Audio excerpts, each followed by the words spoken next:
Hello and welcome back to another video for Final Fantasy XIV with me, Meoni. Today we're looking at another rank up for the Omicron tribe over here in Ultima Thule. As you can see, we got to 900 reputation recently, and today we should be able to get to 990. In fact, we'll be able to turn in 2 of the quests from the dailies, which we've seen a lot of. Now these were just repeats, so I'm going to skip the text. We can turn in 2 of these quests and then save the last one.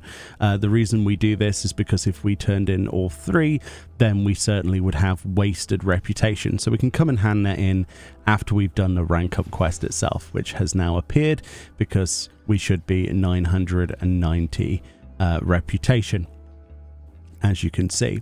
So I'm not going to show the rank up quest because obviously it's very spoiler filled and I don't want to go over that too much.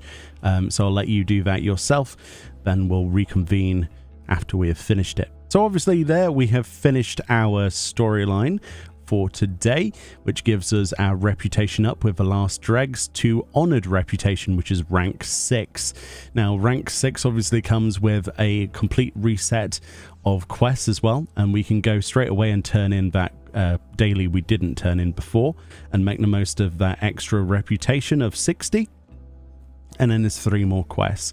So as you can see, rank 7 will be 1,320 reputation, which means that this is probably going to take the best part of this week to actually get to. But let's look at the reward then. I presume is just 1 from the Omicron tokens, the Omni tokens, that's what they're called. And it appears to be a edible housing item. I didn't think it would be an edible housing item for 5 Omni tokens. It says an ode to the Dragon Star in dessert form. Fittingly, perhaps this edible delight is a reimagining of the Somme Old Tart. It's the Dragon Star Omaron? I don't know if that's how you pronounce that. I'm sorry if I've butchered that. I presume it might be French, but I'm sure people below can tell me, or we could look on Google of how that's pronounced. But yeah, certainly a consumable tabletop item. We've had housing items before, but I don't remember them being edible in any way, shape or form. So this is going to be quite an interesting one. We'll go and have a look at this then in our obviously our private house, but make sure you do your other set of dailies as well once you've done this. Don't do what I do, teleport away, look at things and then forget about quests, which I did in the last beast tribe we had in the game. Alrighty then, here we are in my private estate. This is what the Dragon Star looks like on a tabletop area. So being consumable food, I'm half expecting, wow, that already looks cool. Look at that. I really like this one. That's really quite cute, isn't it?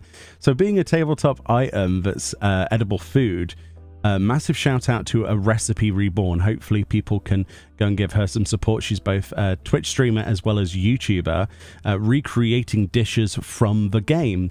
So how much are we betting that one of the specials in the future should be this masterpiece? I don't even know how you would start.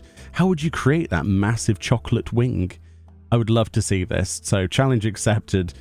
Oh, I feel sorry for even setting that challenge, Lemondrop, but yes, it does look amazing. I'd love to see this in real life. So yeah, tabletop item. I mean, what's there not to love? It looks like it would be like mint frosted or something like that. I don't know. Lots of chocolate. Oh man, oh, it's diabetes just looking at it. Or maybe a bit of like a gâteau with like an iced topping. I don't know. The only thing left to do is, of course, consume all 10 uses of it, so we can see what the plate looks like on its own, because obviously people will want to see that. Ordinarily, you'd want to keep this intact, though, because it's very pretty and the buff is not necessarily worth it. But what we do for videos, right? It's what we do. So let's consume our last one, say goodbye to the masterpiece, and say hello to presumably just the plate. Ah, there we go. Now, that's nice. There's no crumbs or anything left over. It's just a nice black sort of almost marble finish with those sort of cracks in the fault lines and a nice spherical flat surface that almost looks like a black mirror. I can see a lot of people in our housing community looking at this and going, wow, actually, I could use that for this. And people use all sorts of glitches to float things, and all sorts of things can be made. So me and you, if you're the sort of person that doesn't have much skill in housing like myself, you'll be looking at this and going, oh, it's just an empty bowl, basically. But a lot of people will probably use that to add to designs. People have made trains and things like with carriages, and they've made tanks and cars made entirely by combining like the backs and the sides of housing items combined. It's very cool. I'm very happy with the quest line. Hopefully we get the mount soon. I'm slightly salty that I didn't get my Omicron chair mount, furnishings, but hopefully in the future we get that. Much love, enjoy the rest of your day. Hopefully this video was helpful, and I'll see you all next time in the next rank up.